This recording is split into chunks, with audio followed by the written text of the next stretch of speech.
Open world games are everywhere, but some seriously hidden gems get overshadowed by giants like GTA, Zelda, or Skyrim. Today, I'm diving into 20 underrated open world games you need to give a chance. These are titles that slipped under the radar but are absolutely worth exploring. Let's get into it. Far Cry Primal often gets dismissed as the oddball in the franchise, but that's exactly why I love it. Set in 10,000 BC, it trades bullets and flamethrowers for spears, clubs, and saber-toothed tigers. You play as Takar, a hunter trying to survive and unite his scattered tribe in the unforgiving world of Oros. What makes Primal unique is how fully it commits to the prehistoric setting. From its own spoken language to the lack of any modern technology, it pulls you completely into a world ruled by nature. The hunting and taming system is satisfying, letting you command animals like a dire wolf or a bear to fight alongside you. Fire becomes your best friend and worst enemy depending on how you wield it. It's a game that focuses more on immersion and raw survival than flashy set pieces, and it succeeds at carving its own identity in the series.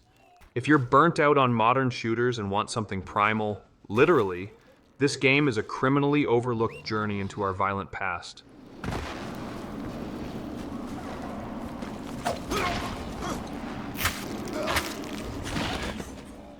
The original Watch Dogs had a rocky launch and caught a lot of heat for not living up to its trailer hype, but if you look past the internet hate, there's a genuinely gripping game here. Set in a dystopian version of Chicago, you play as Aiden Pierce, a hacker who's lost more than he can bear and is out for revenge. It blends stealth, hacking, and third-person combat in a way that feels unique even today.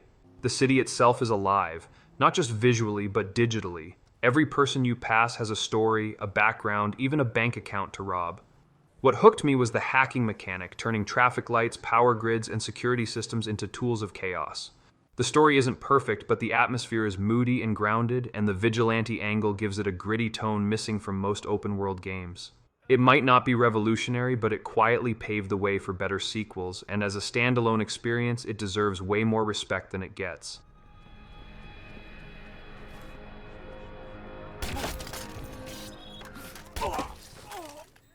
Atlas Fallen is one of those games that came and went with barely a whisper, and that's a shame because it offers something truly different. Set in a sand-swept fantasy world where gods have become tyrants, the game mixes fluid traversal, intense combat, and a surprisingly intriguing story about rebellion and forgotten power. You glide through dunes like a supernatural snowboarder, using momentum and air dashing to reach impossible heights. The combat is meaty, fast, and layered with customizable abilities that turn you into a whirlwind of sand and steel. There's also an RPG light system that gives you the freedom to mold your character around your playstyle.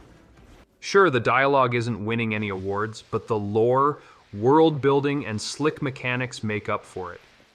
It's like a love child between Darksiders and Forspoken, with better execution than either at times. If you crave flashy action in a unique setting with massive enemy encounters and satisfying traversal, Atlas Fallen is a rough gem worth polishing.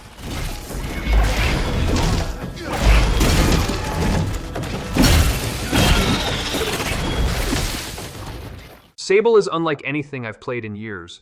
It's not about combat, not about loot, not even about leveling up.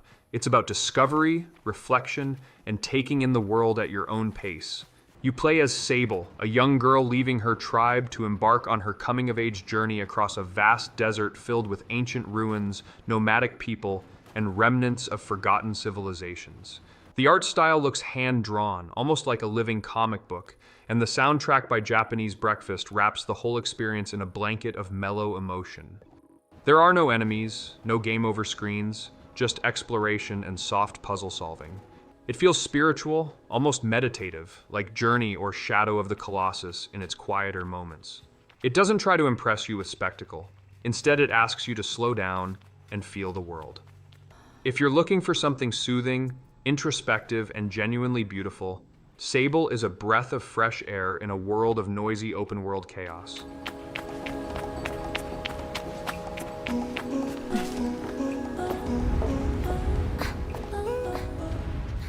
Mad Max might be one of the most visually striking and mechanically satisfying open-world games you've never played. Based on the post-apocalyptic universe from the films, it drops you in the boots of Max Rockatansky as he builds the ultimate war machine and takes on warlords in a dried-up hellscape. The driving is a dream, chaotic, weighty, and armed to the teeth with harpoons, shotguns, and flaming rams. Combat on foot borrows from the Arkham series, but adds a grit and brutality that suits the world perfectly. What really surprised me, though, was how immersive the world is. Every scrap of metal you pick up feels valuable. Every storm you survive is a small victory. There's something deeply satisfying about upgrading your car piece by piece and watching it become a literal weapon on wheels. While the story is basic, the environmental storytelling and bleak atmosphere elevate it. If you've ever wanted to live the life of a lone desert warrior, Mad Max delivers with style, fury, and more explosions than you can count.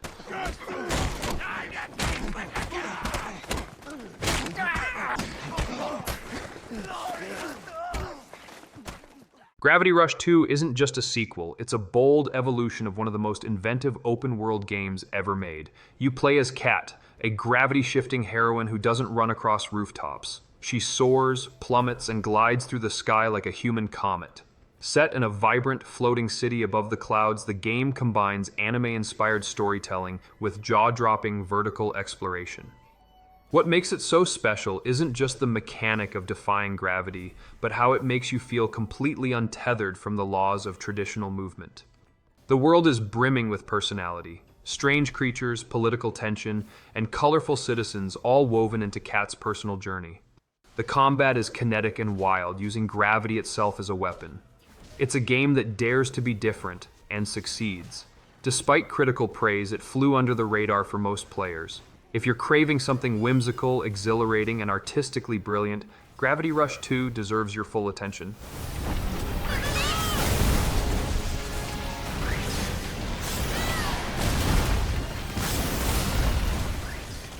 Assassin's Creed Syndicate gets unfairly overlooked in the AC lineup, sandwiched between the messy Unity and the groundbreaking Origins. But for fans of historical settings, this Victorian-era London is a rich, fascinating playground. You switch between twin assassins, Jacob and Evie Fry, each with unique strengths, as you fight to liberate the city from a crime-ridden Templar stronghold. The streets buzz with life. Horse-drawn carriages, chimney smoke, cobblestone alleys, and even Charles Dickens make an appearance.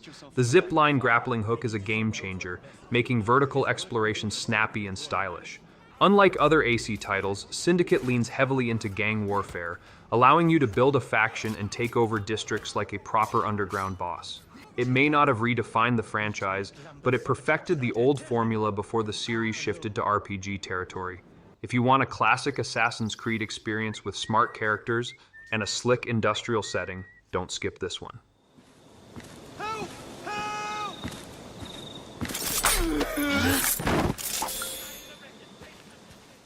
Days Gone launched to mixed reviews, but don't let that fool you. This is one of the most emotionally charged and unexpectedly immersive open-world games out there. You play as Deacon St. John, a biker-turned-drifter trying to survive in a brutal post-apocalyptic Oregon teeming with infected freakers. But it's not just about mowing down hordes of monsters, it's about grief, loyalty, and redemption. The relationship between Deacon and his lost wife, Sarah, adds a deeply human core to the chaos.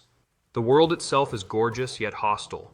Dynamic weather, day-night cycles, and a hauntingly quiet wilderness create an atmosphere that's both beautiful and tense. And those hordes? They're no joke. Hundreds of enemies rushing you at once in real time is pure adrenaline. What sold me was how gradually the game opens up, revealing deeper systems, meaningful side quests, and a protagonist who grows more complex the longer you ride with him. It's a slow burn, but when it clicks, it really clicks.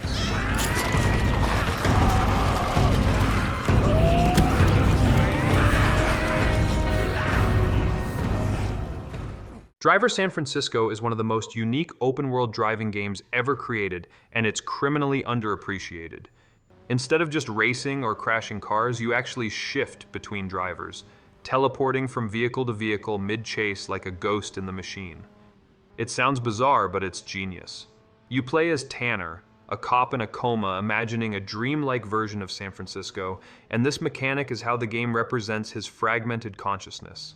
The city is drenched in retro muscle car energy, with slick roads, huge hills, and a classic car chase vibe that feels ripped from a 1970s action film. It's fast, smooth, and stylish. The writing is surprisingly clever, with self-aware humor and dream logic that plays into the storyline. No other game has dared to fuse metaphysical storytelling with arcade driving like this. If you're tired of the usual open-world racers and want something bold, weird, and endlessly fun, Driver, San Francisco is a must-play.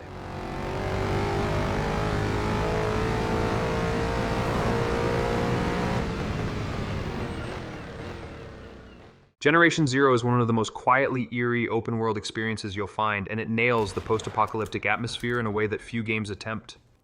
Set in an alternate history 1980s Sweden, the game drops you into a rural landscape where the human population has mysteriously vanished, replaced by hostile machines that roam the countryside. You and your friends, if you play co-op, must piece together what happened while scavenging supplies and fighting to survive. It's minimalist, but that's its strength. The silence is oppressive, the forests feel endless, and every abandoned house tells a story. The robots come in all shapes and sizes, from dog-like scouts to towering death machines, and combat is tense and methodical. It feels like Stranger Things meets Horizon Zero Dawn, but with a slow-burn Scandinavian twist. The world may feel empty at first, but stick with it, and you'll find something haunting, immersive, and strangely beautiful in its stillness. It's a sleeper hit worth waking up to.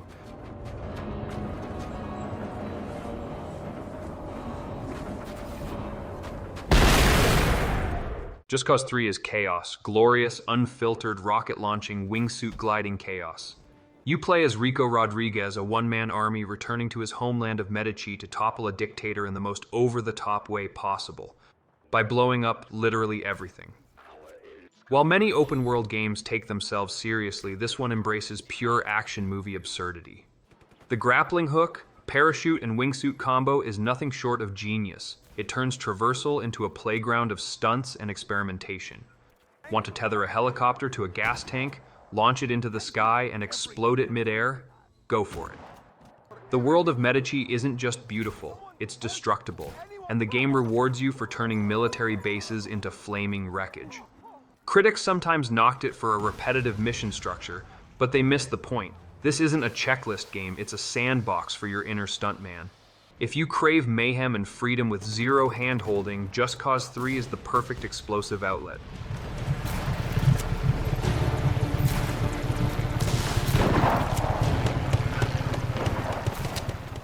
Kingdom Come: Deliverance is what happens when open-world design meets hardcore historical realism.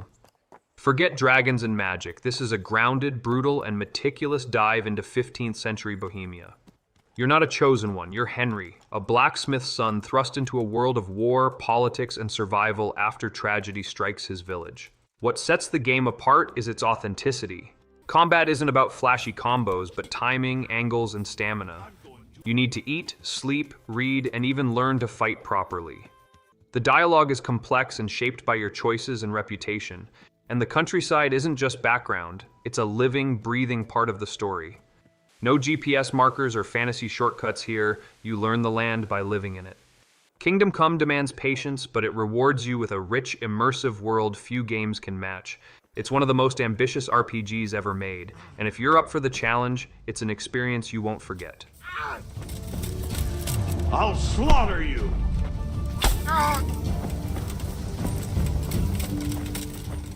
Mafia Definitive Edition is more than a remake, it's a love letter to cinematic storytelling in games.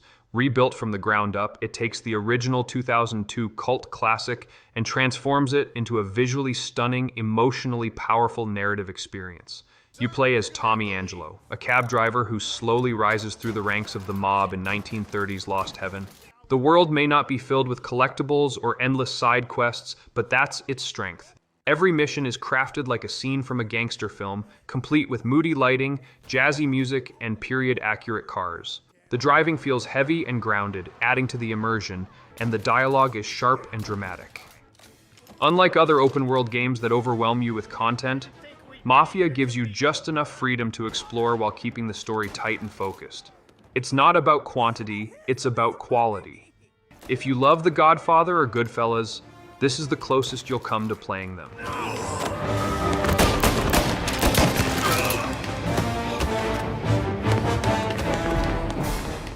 Rage 2 is loud, brash, and unapologetically over the top, but that's exactly what makes it such a hidden gem.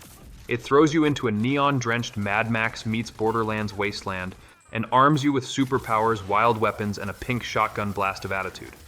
You're not saving the world for honor, you're doing it because blowing stuff up is fun. The story? Paper thin. The characters? Mostly caricatures. But the gameplay? Absolutely electric.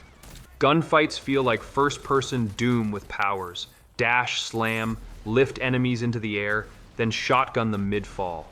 The world is colorful and chaotic, filled with mutant-infested caves, tribal bandit camps, and roving death convoys.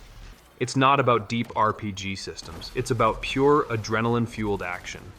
Many dismissed it for being style over substance, but if you view it through the lens of a punk rock shooter playground, you'll see it for what it is, a messy, glorious ride you won't want to put down.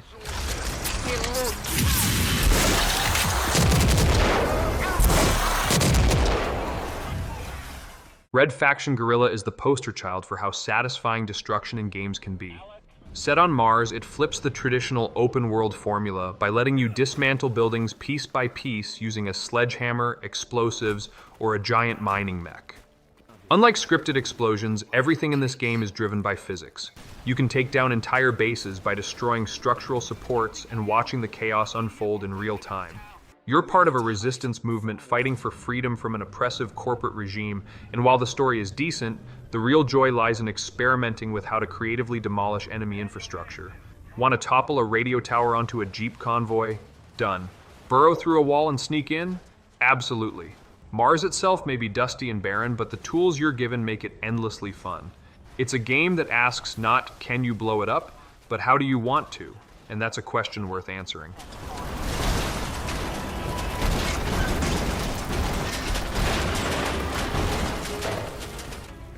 Sleeping Dogs is what you'd get if Grand Theft Auto, John Wick, and a Hong Kong crime drama had a baby. You play as Wei Shun, an undercover cop infiltrating the brutal triads, and the narrative walks a tightrope between loyalty and justice.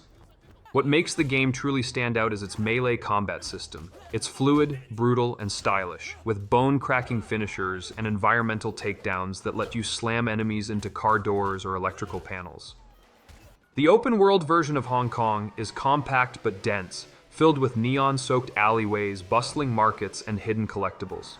Add in thrilling car chases, street races, karaoke bars, and martial arts tournaments, and you've got a game that never lets up. The story is surprisingly heartfelt, with strong performances and a rare emotional weight for an open-world game. It might have flown under the radar on release, but today, Sleeping Dogs feels like a cult classic that deserves way more spotlight than it ever got.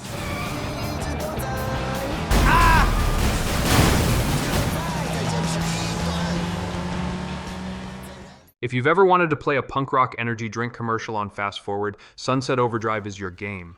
Set in a city overrun by mutants caused by a toxic energy drink, this game takes the apocalypse and turns it into a colorful, irreverent joyride.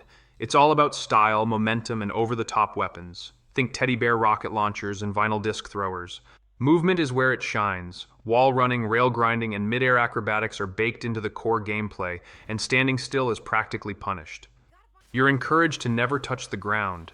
The humor is fourth wall breaking, self-aware, and drenched in sarcasm, giving it a personality most open-world games lack. It never takes itself seriously, and that's the point. It's about having ridiculous fun in a world that's completely lost its mind. Sunset Overdrive didn't get the commercial love it deserved, but for those who played it, it's a one-of-a-kind gem that redefined what fun can look like in gaming.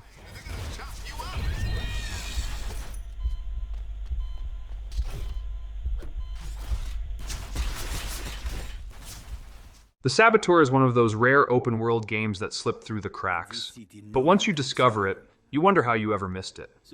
Set in Nazi-occupied Paris during World War II, you play as Sean Devlin, a rugged Irish race car driver turned resistance fighter. The game's biggest stylistic punch is its use of color. Areas under Nazi control are drained of color, steeped in grayscale despair, and as you liberate districts, vibrant hues return, like hope bleeding back into the world. It's not just a gimmick, it gives your actions weight. Whether you're climbing the Eiffel Tower, blowing up artillery posts, sneaking through dimly lit alleys, or sprinting across rooftops in a fedora, the game oozes noir meets rebellion style. It's part stealth, part sabotage, part chaos, and while it's rough around the edges, the atmosphere is unforgettable. The Saboteur doesn't just let you fight Nazis, it lets you reclaim beauty, block by block. It's criminally underrated and deserves another shot in the spotlight.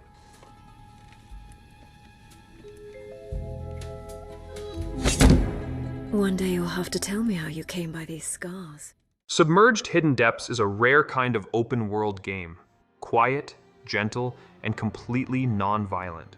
You play as a young girl navigating a post-apocalyptic city that's been swallowed by water and overgrown with strange vegetation. Instead of fighting, you explore, climb, sail, and piece together the forgotten stories of this sunken world. There's a meditative beauty to it all. The tranquil soundtrack, the glowing plants, the distant ruins slowly telling a tale of love, loss, and hope.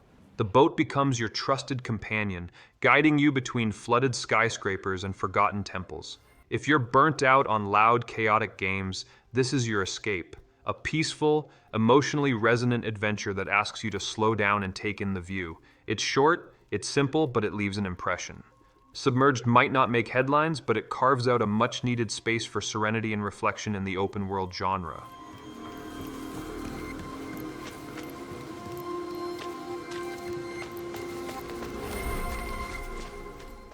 Immortals Fenyx Rising is Ubisoft's most surprising underdog, a game that wears its Zelda, Breath of the Wild inspiration proudly, but then adds a splash of Greek mythology, sass, and slapstick humor. You play as Fenyx, a customizable demigod tasked with saving the gods themselves.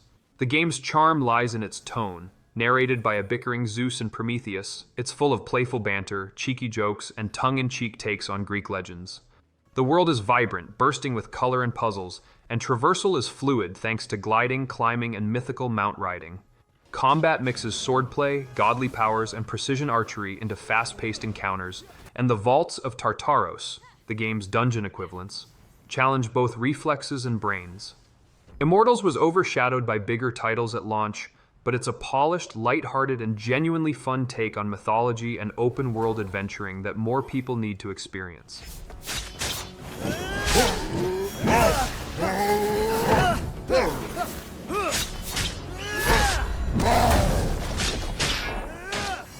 And there you have it, 20 underrated open-world games that deserve way more love than they got. How many have you played? Let me know your hidden gems in the comments. And hey, don't forget to like, sub, and hit that bell if you want more gaming recommendations just like this. Catch you in the next one.